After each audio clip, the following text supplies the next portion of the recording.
If you want to say who are the indigenous people of South Africa, it's the Khoi and the San.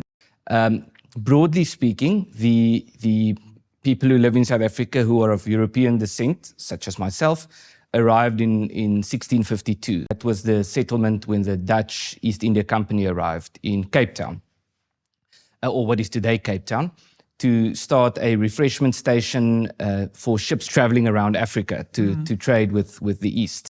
It was initially the Dutch, and they were then joined by Germans and French especially, but some other Europeans as well.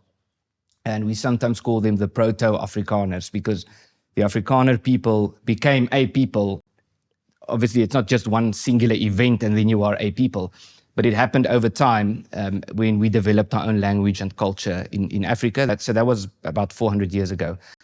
But what also happened in South Africa in terms of the different black groups, if you could use that term, who live in South Africa, is we had and still have what is called the Khoi and the San. A lot of people know it as the Bushmen. That's how they're also known. A lot of them prefer to be called the Bushmen.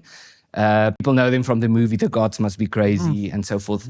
And they are the true indigenous people. If you want to say who are the indigenous people of South Africa, it's the Khoi and the San. They lived pretty much all over South Africa.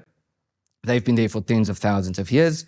And they're a very ethnic and genetically separate group. Yes. There's a lot of genetic and ethnic diversity in Africa, yes, more than in the rest of the world by a lot. And the Bushmen, those people are very distinct. I've read that genetically they're more akin to Asians than they are to Black Africans. Yeah. So I'm just laying that out, not to make any genetic claim of any sort, just so everybody's clear about that, but just to know that these things are extremely complicated, and all so-called Black people aren't the same by any stretch of the imagination.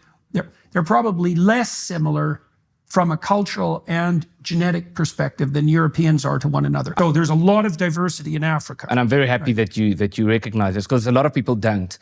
Because all those Black people are the same. But there are also groups like the South African government who would like people to believe that all Black people are the same, because that's their way of organizing as a collective on the basis of race. Well, that way you can make the racial story, the racial oppression story, for example, a lot simpler than it actually is.